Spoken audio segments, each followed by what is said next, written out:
this week on the episode, I decided to do a little bit of a series, if you want. So basically talking about grief. I know it's something very important that I've talked about in some of the episodes, but never really had an episode dedicated to it. So what I decided to do is really to talk about the 5 stages of grief. And you'll see in the next episodes, I'll be focusing on each of them. Stay tuned.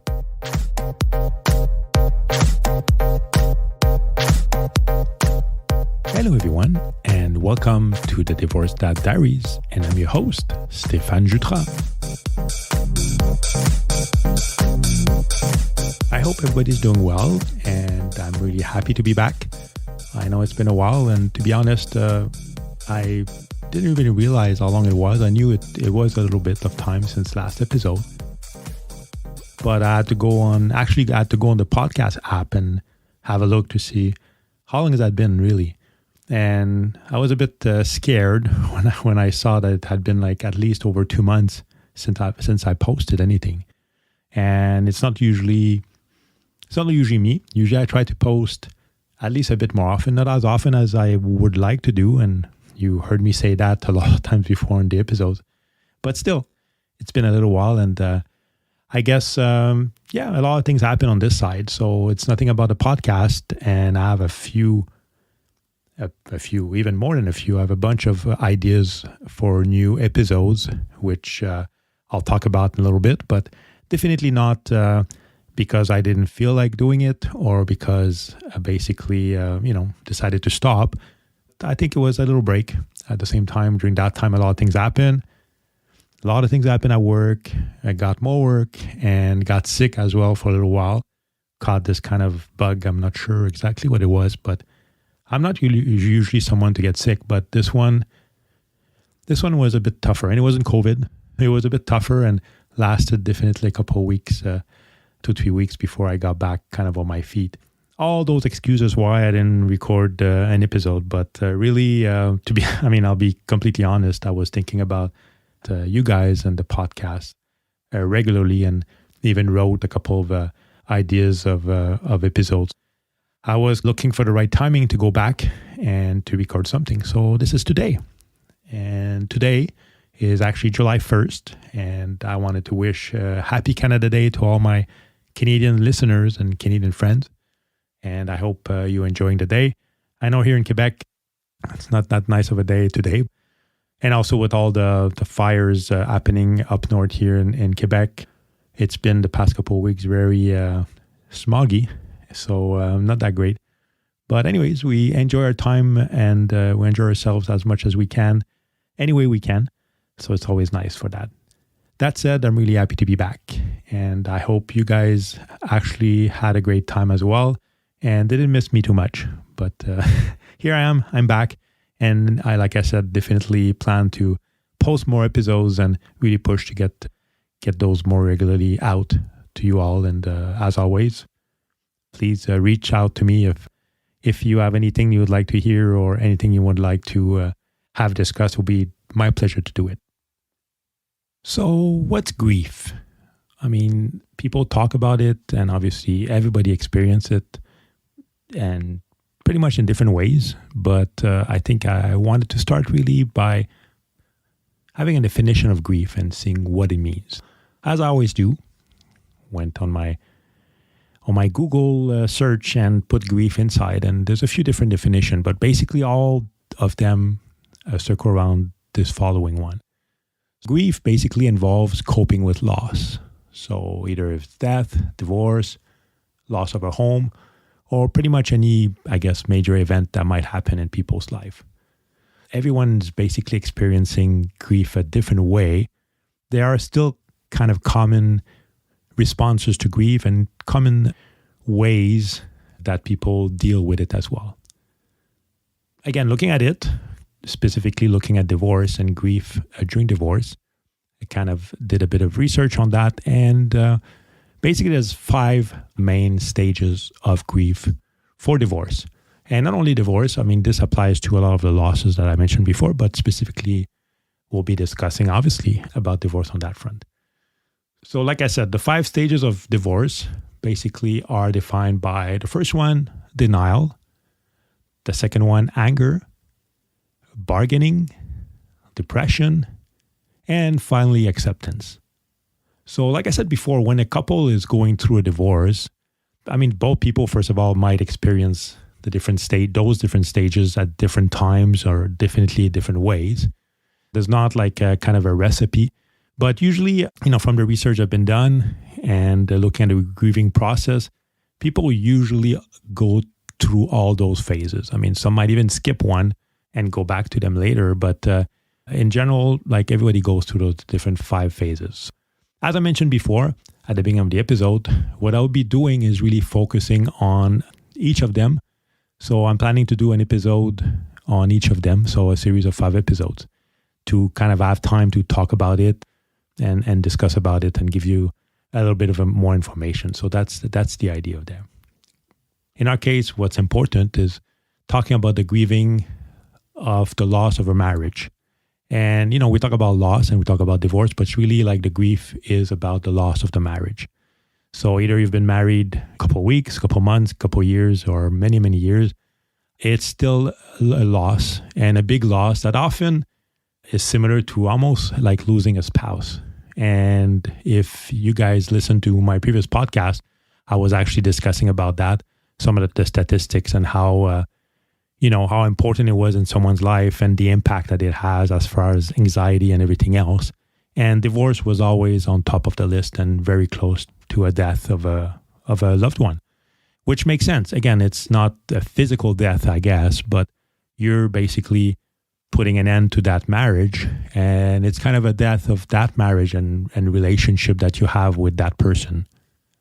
So during grief, you might definitely, and I'm saying you will probably, I think, again, we all deal differently with it, go through feeling alone, feeling unloved, feeling rejected.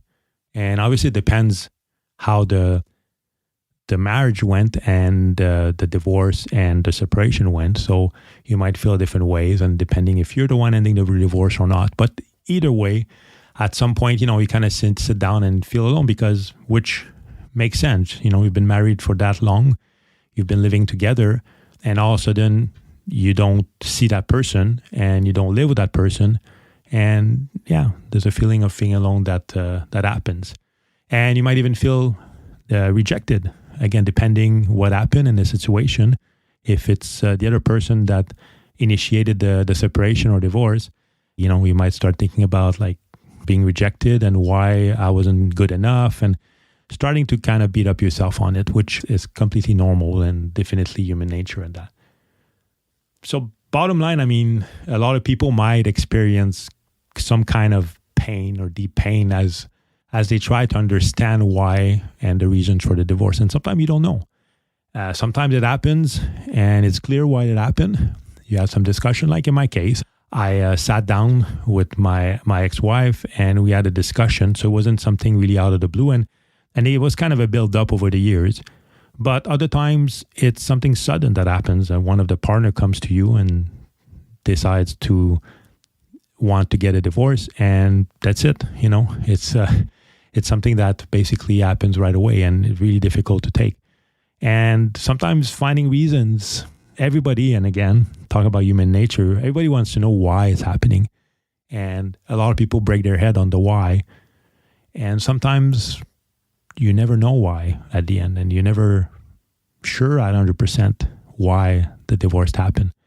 Depending of the type, sometimes it's very clear. If there was some cheating or physical abuse and things like that, this is very clear, but it's not always black and white. And I would say often it is not black and white, at least in my opinion. So we talk about the deep pain as you try to understand really the reason for the divorce. And sometimes you try to ask the other person, and the other person maybe doesn't want to say it, or maybe the other person also doesn't really know, right? So sometimes we're expecting and we want to have answers, but the other person is as, I guess, confused and in pain as we are, and in their mind sometimes might not be as clear as we thought, right? So all that, I think, is something to take in consideration. We talked about, what you may experience, kind of pain as you try to understand why and the reasons for the divorce.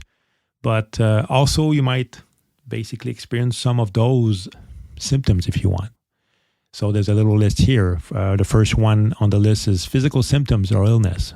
Sometimes, people you get sick to your stomach. You're not expecting it, and it's this news that hits you, and you think you would have spent the rest of your life with that person, and they hit you with that, and you become like kind of physically ill. So that's something that you might experience.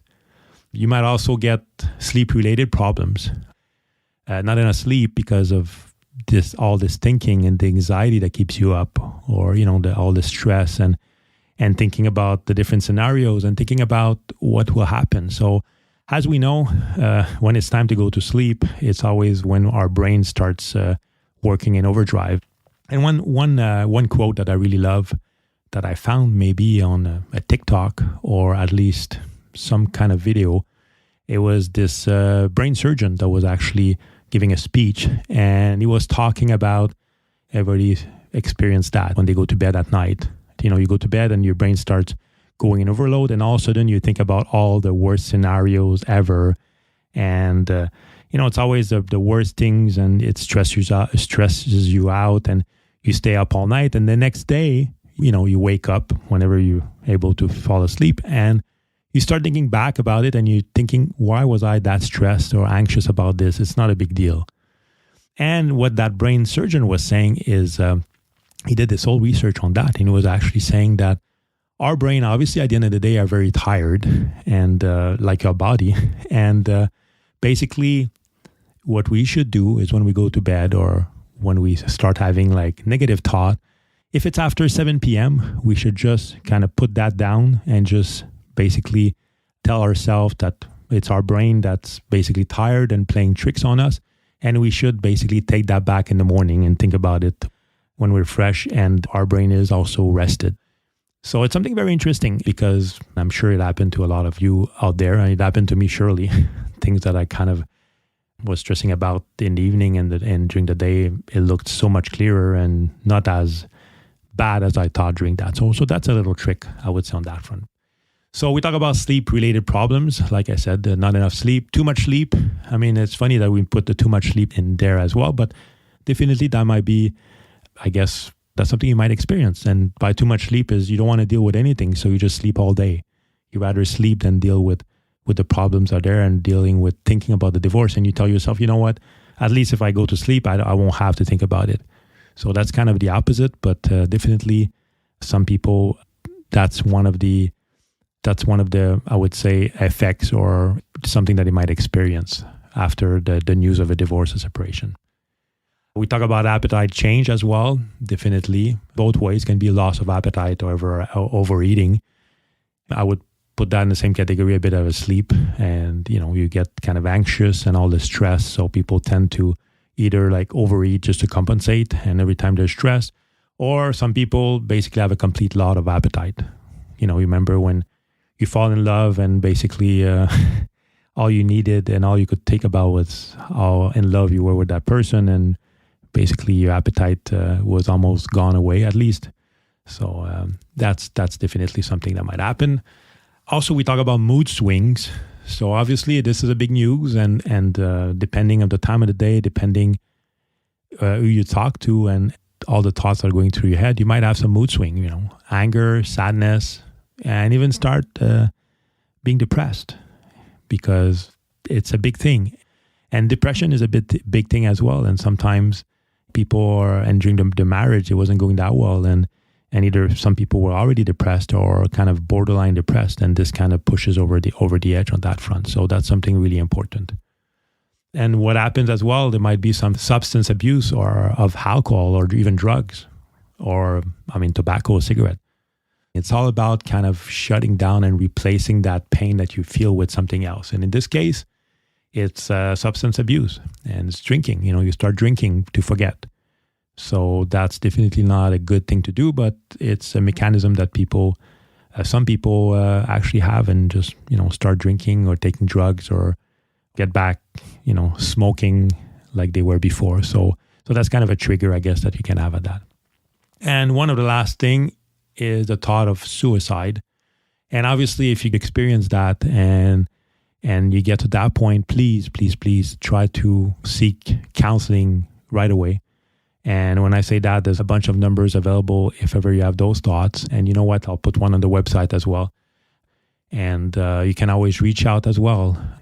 It's hard to reach out, and people don't want to disturb anybody else, but definitely reaching out to someone is very important, and talking about it, even if it's just one person. So I always said to basically just reach out. That's the best advice. And I'm definitely not a counselor or anything, but if ever you're there and you have nobody to talk to, I'll be happy. Please reach out to me and send me an email. I already got a couple of emails of you out there to discuss and to kind of throw ideas my way, or just to have a little chat. So I'm always open for that. So please reach out if ever you feel like it. On my side, if I take my experience, like I've been talking about it for almost 50 episodes now. So I think you guys will probably start knowing it. But yeah, I've also been through all those stages as well and been pretty low. Actually, probably the lowest that I've been was going through the divorce. And I would lie if I never got those thoughts. And you get sometimes to a point where you get crushed and you get pushed, and you kind of look at, what's happening, and basically you can't see the light at the end of the tunnel. And sometimes you might feel like, it might be better if I'm not here. What would happen if I wasn't here? It would be nothing different, and it will be better for everyone, which is not the case. And that's the thing. That's why it's important to actually talk to people. And that's what I realized too.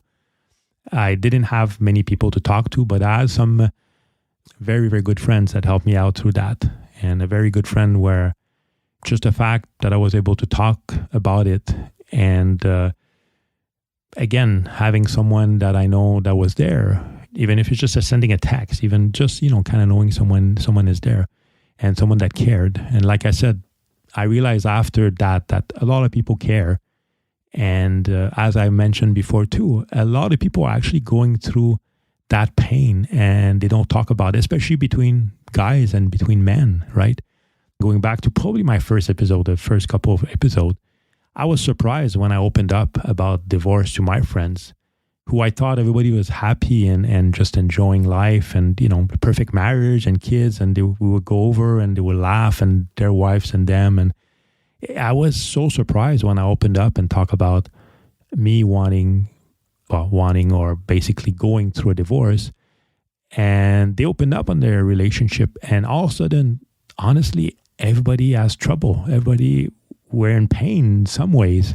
And they started sharing that. And I was like, wow, that's something I never thought about. And, looking at the perfect couple. And as you know, this is basically what also pushed me a little bit more to create this podcast, and why I find it so important is to make everybody aware that you're not alone and everybody's going through it. But guys, again, I have trouble talking about it. And I just want to say, like, there's no shame of doing it, and it helps. And my goal is really to kind of open up and share my experience as well, to show you that basically it's okay to talk about it, and it's okay to feel sad and angry and depressed, and it's okay to have like negative thoughts and stuff like that. It's all okay to have that. But what I realize is you have to talk about it, and other people are going through the same, and you get a different perspective. And that's what I got. When I start talking and people were like telling me their stories, I would get the different perspective on all this. I'm like, wow, I never knew. And I'm happy that I shared. And they were happy that I shared too, because it kind of opened the door on their side as well, because they were maybe a bit shy or didn't want to talk about it. So it definitely opened the door about that. So if there's one thing I want to summarize about all this, is just to say, like, if you have those thoughts of suicide or doing something in these ways, please reach out, because it's definitely the solution. And I'm so happy that I kind of opened up and I reached out, and that I was talking to some of my very, very good friends, and that helped immensely. And I don't think they realize how much support and how much they did to me and how much help they gave me. I don't think they realize that, but without them, I don't think I would have been here. When I say not here, meaning having this podcast, talking about it, and actually being in a good place now and just enjoying life. And seeing that light at the end of the tunnel. So please seek counseling if ever you want to talk or you have the negative thoughts, and it will definitely be good for you. So one other thing I want to talk about, like I said before, and you guys all know, grief is unique. And, we talk about denial, anger, depression, acceptance. This can be in different orders, and you don't necessarily move forward through all the stages too. So you might go, one stage up, go back, go up again. There's no rules or there's no anything on that front. Really, the idea is to kind of make your way to, I guess, the last one, which is the acceptance. And for some people, the acceptance might take a couple months, a couple years, and some other people might maybe never fully get the acceptance. But I think it's important to get to that part. I think that's one thing to keep in mind. And I talk about my experience. How fast did it go? Definitely, it took a couple of years, and I was looking at that, and I can see all the different stages that happen. And I can see how I went through pretty much all of them. The denial at first, the denial was maybe before the actual divorce or separation. You're in your marriage and you're kind of in denial that it's not going that well. That lasted a bunch of years before realizing, you know what? It's time to move on. The anger, I guess, you go through divorce and a lot of things happen, and you kind of discover how, depending how well it goes with your ex-partner or your partner, but you kind of discover a lot of things along the way, and might not be as what you thought would be before. So definitely went through the anger and angry about situations, about things that happen, about my ex-partner as well. Definitely a lot of anger, but you have to move on from anger because anger doesn't bring anything good, right? And bargaining, that stage, the bargaining, I guess it was there as well. There's a lot of bargaining when you're in a divorce and you want to get that settled, right? So basically, you go through that phase where you discuss and you try to move forward. Someone wants this, the other person wants that, and, you're asking too much, I'm asking too much, all this stuff. So there's a lot of bargaining going through that until you get something finally done. Depression, definitely. Depression is also, the kind of grief on that front. Was I depressed?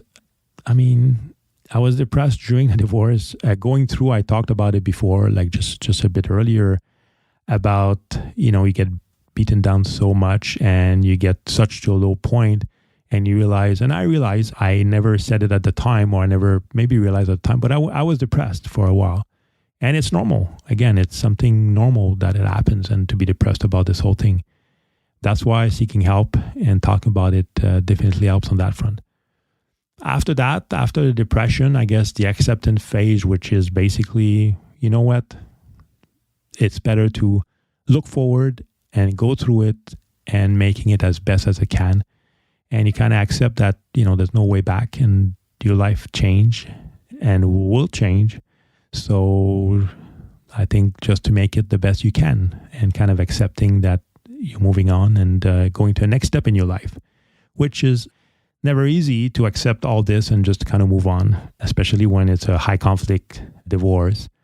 It's hard to accept a lot of things that happen, but I kind of realized after a while, and that it's better to just accept it and move on than dwell on a million things. And, so decided to make some compromise, which a lot of people I talk to don't think were the best compromise to do, but in my mind, it was the best things to go forward. And at that point, I kind of accepted all this, and I just wanted basically to be done and just to go forward, because sometimes you're always stuck in the same point for years, and sometimes even worse, you're just going backwards. So at one point, compromise and accepting all things are, or is just a way to basically go forward.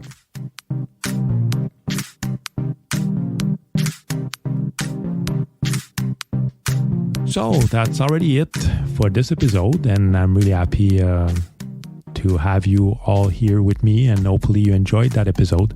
Like I said, there will be a 5-episode series, so you should see the next couple of weeks more episodes on each of the different stages, so we can talk a little bit more about it. As always, if you have any questions or if you want to reach out, please don't hesitate. you can reach me at my email address, TheDivorcedDadDiaries@gmail.com, or you can go on my website, www.TheDivorcedDadDiaries.com. Everything is in there. You can also reach out to me, follow me on Twitter, Instagram, actually, which I'm pretty much the most active there, Facebook. Just look for the Divorced Dad Diaries. You should be able to find me there. But if there's anything, please don't hesitate to reach out. That's it. I hope you all have a great week, and I will talk to you soon. Bye-bye.